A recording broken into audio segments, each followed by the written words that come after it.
ازيكم يا شباب؟ ايه الاخبار؟ عاملين ايه؟ يا رب تبقوا بخير. دلوقتي هتكلم معاكم في شقين. اول حاجه جزء يخص الزمالك ان شاء الله، والباقي يخص ايه؟ الهلهوله الحمراء بتاعتنا، اللي هي المضحكه اللي بطحنه في كل حته في العالم يعني.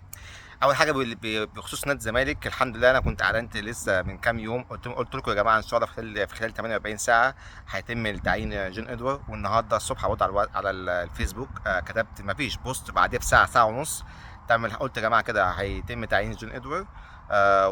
وبعديه هيعلنوا المدرب، وبعد كده الصفقات. هنشوف يا باشا بالترتيب، وتشوف والناس الحمد لله تعرف. الحمد لله العبد اللي لما بيقول حاجه بيبقى ايه معلومه اكيده يعني. فان شاء الله كده ايه، اتمنى الناس ايه تتفائل خير، وان شاء الله اللي جاي احسن كل نادي الزمالك باذن الله ان شاء الله. ده كده ايه مختصر المفيد بتاع نادي الزمالك. نخش بقى ايه على الهلهوله الحمراء اللي فاتحانا في كل حته. اديك شفت هو الفضايح كلها. الفريق كان جايب اكبر فريق جه في العالم، جه بدقه اعلاميه فظيعه. الناس حتى شو اعلام وتضليل وتعيبه، تعمل لقاءات صحفيه وايه رايكم في البطوله، هنروح ناخدها وهنروح ننافس. اي كذب واي فش. اديك شفتوا على المستوى الحقيقي في الملعب الناس عامله ازاي. مفيش، رغم النادي الاهلي يعني بعيدها تاني على مستوى مصر او مستوى افريقيا، هم فريق تقيل قوي قوي قوي. بس الفرقه طبعا زي ما قلت قبل كده، هم النادي الاهلي عمل اول حاجه صفقات. في صفقات ملهاش لازمه زي زيزو، يعني جت نسا وبتاع. وفي صفقات جت مثلا في وقت مش صعب شويه، مثلا صفقه تقيله قوي بس مثلا ايه، زي مثلا حمدي فتحي، زي مثلا بن رمضان، تريزيجيه. الصفقات دي كلها يا جماعه جت قبل البطوله ما فيش بكام يوم، فلسه برضه لسه الفرقه فعلا ما خدتش على بعضها. غير برضه المدرب الجديد بتاعهم لسه برضه مش فاهم الفرقه، والفرقه كلها نجوم يعني. هو عاوز يلعب ده ولا ده ولا ده، ويلعب ده تاني يتقمص. فعشان كده انا قلت الدنيا كلها هتنافس على بعضها، وده بان كله يعني الدنيا هتخرب منهم. المهم كل حاجه قلتها طلعت الحمد لله. قلت الاهلي هيشيل قبح، لولا اللي حصل في موضوع الظروف اللي هي دي بقى، الظروف الطريقه بقى اللي حصلت اهي. يعني فصل فلامينجو عامل ايه، عامل زي ما يكون، انا اسف في التشبه. عارف انت لما يكون راجل مثلا مع يعني مع ست في وضع حميمي يعني، وفجاه تيجي تفصله وخلاص. عارف انت ايه يعني، انت راجل مبسوط بقى شغال وتك تك تك تك، تيجي تفصله تقول له الحق ده البيت بيولع. يجي راجل بقى فجأة يشيل الدنيا ويروح ويلاقي الدنيا لا فيش تمام، فايه عقبال ما يسخن تاني هو والمدام اللي معاه، فالدنيا ايه خلاص مش هتبقى زي الاول. فده اللي حصل بالظبط. فلامينجو فجأة سخن والدنيا 2-0 وهيخش في الثالث والرابع. فقال لهم الجو مش الجو، فعقبال ما رجع خلاص كانت الدنيا خلصانه بقى. فالاهلي حظه حلو ان الفلامينجو لو كان كمل كان هيشيلك قبح. الناس قاعده تتريق عليا، وبرضه هو نفس اعلان دلوقتي بيفهم الناس ان لسه في امل. امل ايه؟ امل ولا في امل ولا في عزه ولا في حنان ولا في بتنجان.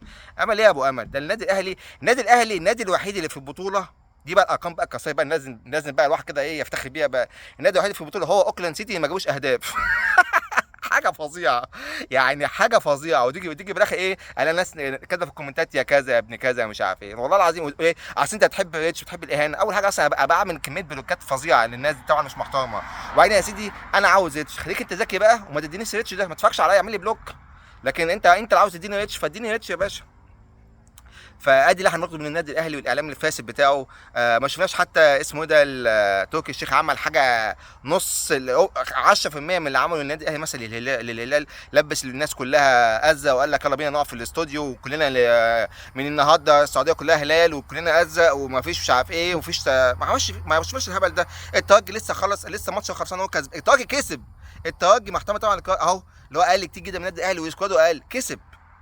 الهلال شفنا عمل ايه مع ريال مدريد. فول تيم كان هو يعني. احنا انت لو شفت الماتش هتقول ان العكس هو ده رغم كده برضه تعادل 1-1.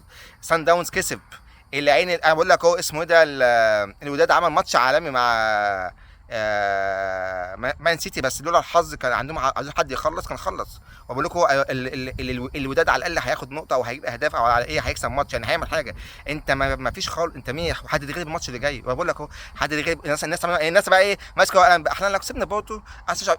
انت ايه البجاح؟ انت لسه عندك انا معاك جدا ان بورتو مش ده بورتو وضعيف وواخد مركز ثالث في الدوري، بس برضه تقيل عليك وهيركبك في الماتش، انا اسف يعني، وهيزعلك. وانا هو انت هو هنشوف يا باشا بالورقه والقلم اهو. ده يا عم اقول لك في اسوء الظروف هيكسبك 1-0. وانا قلت الاهلي مش هيجيب الجوان، وده يعني لغايه دلوقتي الحمد لله توقعي حصل. لا انا اسف، انتوا جبتوا جوان بس في نفسكم. وقلت الاهلي مش هياخد ولا نقطه، دي الحاجه الوحيده ان انا قلتها غلط وللاسف اخدت نقطه. فبقول لك الاهلي الماتش الجاي هيتغلب ان شاء الله وخلاص. كل البروباجندا دي وجايبين الصفقات كده الناس دي والصفقات دي كلها عشان ايه؟ تاخد دوري. انت كيك اصلا زي ما قلت قبل كده بتاخده بالعافيه، وبتاخده بحكامك، وبتاخده بسلطاتك واحمد دياب وثروت سوليمان والناس دي. فمش ما كانش لها لازمه الصفقات دي. هجيب اصل الصفقات دي كلها انت جبتها، انت جايبها عشان تعمل حاجه لكاس العالم. ليه؟ ان انت اي حاجه تانية غير كاس العالم، اي حاجه تانية ده فشل زيها. ليه؟ الدوري انت بتاخده، بطوله افريقيا انت بتاخدها كلها، دي بتاخدها بالعافيه وبالحكام وبالمخرج محمد ناصر بيجيب لك زاويه معينه، ففي ضربات جزاء مش بتتحسب، او ضربات جزاء بتتحسب، فقصص خلاص ماشي. لكن انت هناك انت بقى اول بطوله رسميه تلعبها كاس عالم حقيقيه، انت ما فيش ابيض. انت حتى كاس العالم كنت انت عمال فرقنا بيه وكده اهو، كل ما ايه تلعب اوكلاند سيتي في الاول وتغلبه وتتاهل لدور قبل النهائي وتتغلب وهكذا. كل شويه تقعد تقول ايه انا اخدت ثلاثه العالم، اخدت ثلاثه عالم ليه؟ عشان انت كسبان اوكلاند سيتي او كسبان مثلا بطل اسيا. هو ده اخرك. هو ده اخرك لما انت هتحط في مجموعه بقى واخد من المجموعه ايه مش القويه يعني. ده بورتو ده ضايع السنه دي، واخد مركز ثالث. بالميراس معاك ماتش عالمي ده مركز سادس ولا سابع السنه دي في الدوري البرازيلي. فانت ضايع ضايع ضايع. اول مره تتحط في بطوله شبه بطوله حقيقيه او شبه اختبار حقيقي ان المجموعه مش قويه. انت كمان لو كنت قاعد في مجموعه قويه لا كنت يعني مش عايز اقول لك كان هيبقى في حفله بقى، فاهم؟ فانت اتعمل لك حفله. انت ده مستقبل حقيقي، ده مستوى الكره المصريه اللي اتدمرت بسبب يا راجل ده احنا كام مره نلغي اجنده دوليه عشان خاطر حباب عيونكم، ونخلص ونظبط اللوائح عشان تكسبوا البطوله، ونخلص ونظبط في اللوائح عشان زيزو يتأيد. كل ده برضه مش نافع، مش نافع برضه. فاشل فاشل. تيجي تقول لي طب انت فين وانت مش عارف ايه؟ يا باشا انا منين ايه وانا عارف اكسب حاجه طول ما كل حاجه ضدي. مفيش استقرار، مفيش فلوس، لوائح بتتغير، حكام بيخافوا منك. هكسب ازاي؟ هكسب ازاي في القرف اللي انا فيه ده؟ ده كتر خير كتر الف خير ان انا عمال يعني اهو بعافر في القرف ده، باخد مره كاس مصر، مره دوري، بطوله افريقيا. كتر الف خير. ده حاجه تقرف والله العظيم. المهم انتوا من فشل لفشل لفشل هتفضلوا كده من فشل لفشل لفشل. ونتقابل ان شاء الله بعد ماتش بورتو لما تتغلبوا ان شاء الله وتفتحوا بفضيحه، عشان هو ده مستواك الحقيقي. عشان بعد كده لما تتاهل لكاس العالم للانديه وتكسب لي اوكلاند سيتي اللي واخد 16 هدف.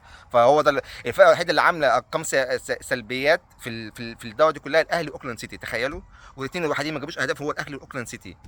فضايح. كل مره تروح تكسب لي اوكلاند سيتي اللي اي حد كده لو معدي فاهم بيه هيكسبه. وعصام ايه الاهلي كان بيلعب ماتش وتاني ماتش على طول اسمه اتاهل نص النهائي، ويقول لك ايه كسب الثلاث قارات. يا نهار اسود على الفجر ده، فجر والله العظيم ده فجر.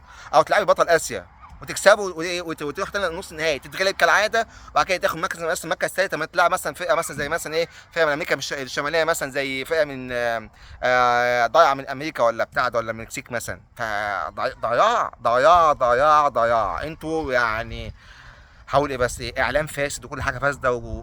اهو اديك شفتوا نص بس فاهم شبه بطوله حقيقيه. اديك فضايح اهو. وتخيلوا بعد كل ده النادي الاهلي يطلع بنقطه واحده وبدون اهداف. يا نهار اسود، ده انا بص ساعتها يا جدعان مش هرحم حد، مش هرحم حد.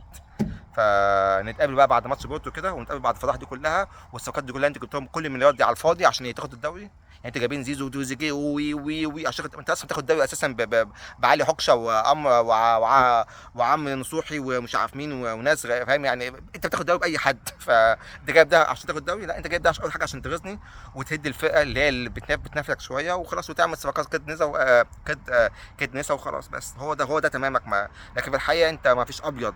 انا بقول لك انا الزمالك لو رحت بطوله كاس عالم وانا اول فريق مصري رحت برضه، بس للاسف حظي عينيكوا دي اللي عامله كده بوظت لغت البطوله.